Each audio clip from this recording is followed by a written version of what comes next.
Olá pessoal, sejam bem-vindos aqui ao meu canal do YouTube e hoje eu vou trabalhar um tema com vocês que é extremamente relevante para o seu exame de ordem. Não existe prova da OAB, nem de primeira nem de segunda fase, que não seja cobrado recursos. Então, me acompanhe aqui e em alguns blocos você vai saber tudo o que você precisa para você não errar mais nenhuma questão de recursos. Primeiro passo da nossa aula é você conseguir entender que no processo do trabalho existem 8 recursos. Então, o seu primeiro dever é saber que existem 8 recursos e conhecer os nomes desses recursos. Deixa eu apresentar eles para vocês. O primeiro recurso é o recurso ordinário, que a gente chama de RO. O segundo recurso, recurso de revista, que a gente vai chamar de RR. Terceiro recurso, embargos de divergência. Recurso, embargos infringentes. Quinto recurso, embargos de declaração, que a gente chama de ED. Sexto recurso, agravo de petição, que tem essa abreviação aqui, ó, AGPET. Sétimo recurso, agravo interno. E oitavo recurso, agravo de instrumento. Então, o primeiro passo para você saber o cabimento recursal é você decorar essa lista de 8 recursos, porque na maioria das vezes você vai conseguir resolver essas questões eliminando os recursos a partir de algumas regras básicas que eu vou ensinar para vocês aqui, ok? Então, primeiro dever da aula é você conhecer os 8 recursos que cabem no processo do trabalho. E agora a gente vai para o nosso nível 1, que é essa primeira pirâmide. Na fase de conhecimento, venha comigo, fase de conhecimento, foi ajuizada uma reclamação trabalhista e essa reclamação trabalhista foi ajuizada perante a vara do trabalho e foi proferida uma sentença. Você não concorda com a sentença? Qual o instrumento recursal adequado para você se insurgir contra a sentença? O instrumento recursal adequado é o recurso ordinário, que vai levar o processo para o TRT, garantindo a segunda instância. Veja que essa sentença aqui, olha, ela pode ser uma sentença que extingue o feito com resolução do mérito, que a gente chama de sentença definitiva, mas ela também pode ser uma sentença que extingue o feito sem resolver o mérito. E aí a gente chama ela de sentença terminativa. Fato é que da sentença caberá o quê? Recurso ordinário para levar o processo para o TRT. Chegando no TRT o seu processo, o que vai acontecer? Ele vai ser submetido à apreciação por uma turma de desembargadores que irão proferir o quê? Um acórdão em sede de RO. E aí o seu RO é julgado pelo TRT e você não concorda com a decisão? Quer recorrer? Pode recorrer? Sim! Vem aí a legislação e diz: contra o acórdão que julgou o RO, cabe recurso de revista para levar o processo do TST. Então, da sentença você apresentou RO, depois você apresentou recurso de revista, e agora o seu processo chegou lá no TST, os ministros julgaram o seu recurso de revista e você continua sem concordar. Pensa, você ainda não se satisfez com a decisão e quer recorrer. Cabe ou não cabe recurso nesse caso? É nesse momento que geralmente os alunos sentem muita dificuldade e geralmente confundem embargos de divergência com embargos infringentes. Vem aqui comigo que vou te mostrar que você não tem por que se agoniar nesse último recurso, que inclusive caiu na primeira fase do 36º exame de ordem. Olha só. Imagina que não está escrito aqui embargos de divergência e você está tentando imaginar qual é o recurso cabível. Agravo interno e agravo de instrumento servem para destrancar recurso. É o caso? Não.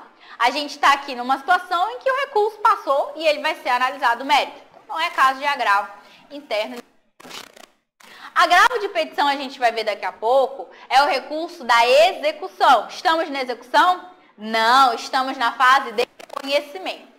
Embargo de declaração é o recurso cabível para quê, gente? Todo mundo sabe esse, né? Omissão, contradição, erro material, para você sanar aí uma obscuridade que está ali na decisão. É a nossa situação? Não, não é. O RO você já usou. O RR você já usou. E sobrou só embargos de divergência e embargos infringentes. Como é que você vai fazer para você não misturar? Ora, o nome do recurso te ajuda.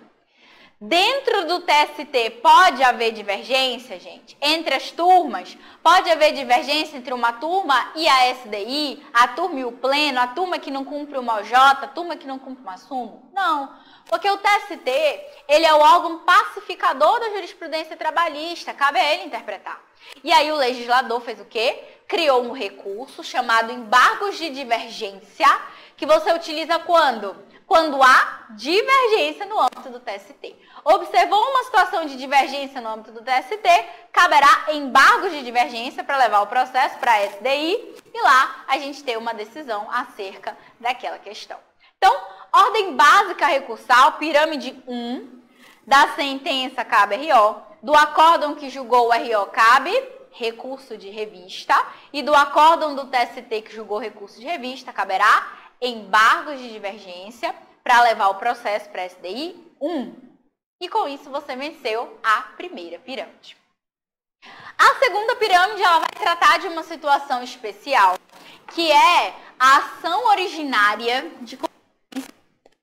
Então aqui a gente tem uma ação de competência originária do TRT. Por que competência originária do TRT? Porque essa ação, veja, ela já se origina no TRT. Veja que ela não passou aqui pela vara do trabalho. Os casos que podem iniciar no TRT e que você tem que ficar atento se cair na sua prova são quais? Andado de segurança, ação rescisória e dissídio coletivo. Se você estiver lendo a sua questão e identificar uma dessas três situações, liga o seu alerta que possivelmente é um caso de pirâmide 2. E aí o que acontece? A ação de competência originária do TRT gera um acordo em competência originária. Por quê? Porque você apresentou a ação perante o TRT e o TRT está decidindo em primeiro grau de jurisdição. O TRT está conhecendo pela primeira vez.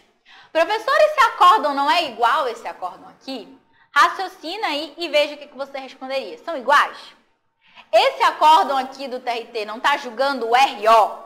Ou seja, esse acórdão aqui, ó, ele é proferido aqui em competência recursal. Porque ele está julgando o RO. Enquanto que nessa situação da pirâmide 2, o acórdão está sendo proferido em competência originária. E aí vem o menino e ele quer falar o quê? Ele quer falar que cabe recurso de revista para levar o processo para o TST, não é verdade? Só que não cabe, gente, não cabe. E aí você vai anotar a sua primeira frase de cabimento recursal. Você vai anotar 3 até o final dessa aula. Frase 1, qual é? O recurso de revista nunca será o primeiro recurso. Leve isso para a sua vida que você resolve praticamente a maioria das questões de concurso. O recurso de revista nunca é o primeiro recurso. Você não cai na pegadinha da pirâmide 2. O recurso de revista sempre tem que ser antecedido por um outro recurso. Qual? Ou o RO, que é nesse caso, né? O RO está aqui, foi antecedido pelo RO. Ou então ele vai ser antecedido, ó, pelo agravo de petição. Mas ele nunca será o primeiro recurso. Então, frase 1, o recurso de revista nunca será o primeiro recurso. Qual que é o primeiro recurso aqui, gente? Suponho que você não sabe. Bora lá por eliminação. Te falei que dava para você resolver tudo por eliminação. Agravos internos e de instrumento serve para quê? Destrancar. É o seu caso? Não. Agravo de petição é o recurso da execução. Até escutei daqui de tão forte que vocês falaram. Então, agravo de petição é o recurso da execução. Embargo de declaração. Omissão, obscuridade, contradição e erro material. É o nosso caso? Não. Então, não é embargo de declaração. RO, talvez seja, né? Recurso de revista, já sabemos que não é. Por que não é? Porque o recurso de revista nunca é o primeiro recurso. E nesse caso, a gente está falando do primeiro. Embargos de divergência, você já sabe que é para divergência dentro do TST. Embargos infringentes, você ainda não sabe, eu vou te explicar ele daqui a pouco, aqui, na verdade, nessa pirâmide aqui. Então, o que sobrou para você? O recurso do duplo grau. Qual que é o recurso do duplo grau? Recurso ordinário. Então, com isso, o que eu quero que você observe? Observe o seguinte, da sentença cabe RO. do acordo em competência originária, cabe RO. Então, o RO, ele tanto pode vir para atacar uma sentença, como ele também pode vir para atacar o quê? Um acórdão proferido pelo TRT em sede de competência originária, ok? Vamos para a nossa pirâmide 3, facílima, né? Nível 3, mas é fácil. Por que é fácil? Aqui no nível 3, o que você vai ter? Um dissídio coletivo exclusivamente, só tem essa possibilidade, que já inicia no TST. Aí, nessa hora, o menino fica desesperado, né? Eu sei que você pulou aí na sua casa e falou assim, como assim, professora? Você acabou de falar, eu escutei muito bem, né? Que o dissídio coletivo começava no TRT. Como é que o dissídio aqui está começando no TST? É porque, gente, o dissídio coletivo é uma ação de competência de tribunais. Ele tanto pode começar no TRT, como ele pode começar perante o TST. Então, imagina você, por exemplo, que existe um conflito entre o Tribunal de São Paulo e o Rio de Janeiro. Imagina que é uma grande empresa, os sindicatos são articulados e está havendo uma briga entre o Tribunal de São Paulo, a área sujeita ao Tribunal de São Paulo, e a área sujeita ao Tribunal do Rio de Janeiro. Toda vez que o dissídio coletivo envolver a área que supera a jurisdição de um tribunal, o que acontece? O dissídio ele tem que ser apresentado perante o TST. Por outro lado, imagina você que esse dissídio, essa briga, ela só envolve, por exemplo, Minas Gerais. Se ela só envolve o estado de Minas Gerais, o que vai acontecer? O dissídio coletivo está dentro de um mesmo estado, está dentro de um mesmo regional. E aí, com isso, o dissídio seria ajuizado perante o TRT de Minas Gerais. Ok? Suprida aí a dúvida sobre competência no dissídio coletivo, vamos retornar aqui. Dissídio coletivo que se inicia perante o TST. Qual o recurso cabível? Vem comigo. Cabe agravo de instrumento? Não, né? Por que não? Porque não estamos diante de trancamento recursal. Cabe agravo interno? Não. Por que não? Porque não estamos diante de uma situação de trancamento recursal. Cabe agravo de petição? Não, porque não estamos na execução. Embargo de declaração, gente? Não, por quê? Não é omissão, não é obscuridade, não é erro material e não é contradição. Tá fora embargo de declaração. É o caso de RO? Talvez aqui você ficasse na dúvida. Por que não cabe RO?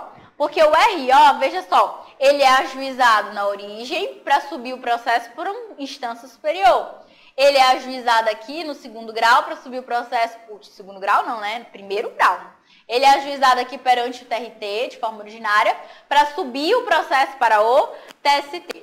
E aqui não temos um tribunal acima do TST dentro da estrutura da Justiça do Trabalho. Então, o RO ele seria um recurso inadequado, por isso que não cabe RO. É o caso de recurso de revista? Não, você já sabe, você anotou o que na sua frase 1? O recurso de revista nunca será o primeiro recurso. Não tem exceção, o recurso de revista não é o primeiro recurso. É embargo de divergência, gente? Não, né? Embargo de divergência para divergência dentro do TST, que não é a nossa situação. Então, só sobrou pra gente os embargos infringentes. Luísa, eu vou confundir embargos de divergência com embargos infringentes? Não, não vai. Por quê? Embargos infringentes só cabe dissídio coletivo de competência originária do TST. E os embargos divergentes, por sua vez, vai caber quando? Divergência interna no âmbito do TST. Ok?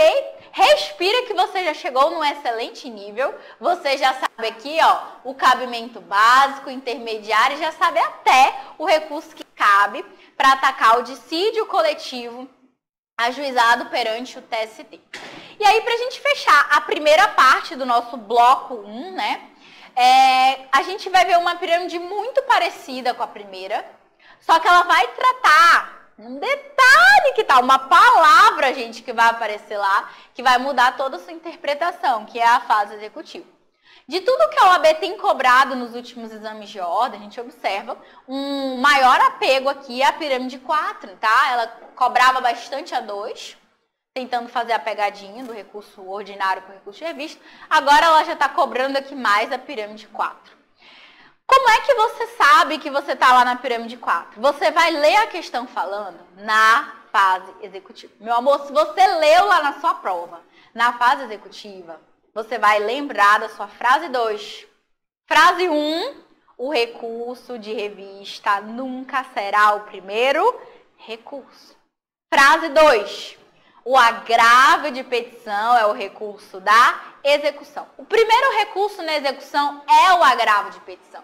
Então, se você tem uma decisão proferida na execução, não importa qual é a tragédia que ele vai te contar lá na sua prova. Se você tem um recurso na fase executiva, que é o primeiro, qual é o recurso que você vai utilizar? Você vai usar agravo de petição. Então, exemplos que caem com mais frequência: decisão em embargo e execução, impugnação à liquidação, exceção de pré-executividade, embargos de terceiro, e recentemente ela vem cobrando o IDPJ, incidente de desconsideração da personalidade jurídica na execução. Então, interessa que não se prenda muito ao exemplo, se prenda ao seguinte: primeiro recurso na execução é o agravo de petição, é um mantra que tem que ficar na sua cabeça.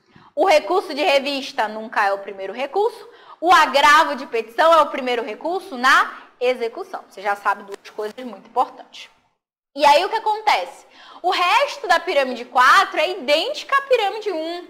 Então, contra o acórdão que julgou o agravo de petição, cabe recurso de revista para levar o processo para o TST. Contra o acórdão que julgou o recurso de revista, embargos de divergência para levar o processo para SDI 1. Estamos conversados sobre as 4 pirâmides básicas. No bloco 2 agora, de recursos, nós vamos ver a pirâmide 5, que é a pirâmide dos agravos. E aí a gente vai conversar sobre juízo de admissibilidade, juízo de mérito e ver aí a distinção entre agravo interno e agravo de instrumento. Ok?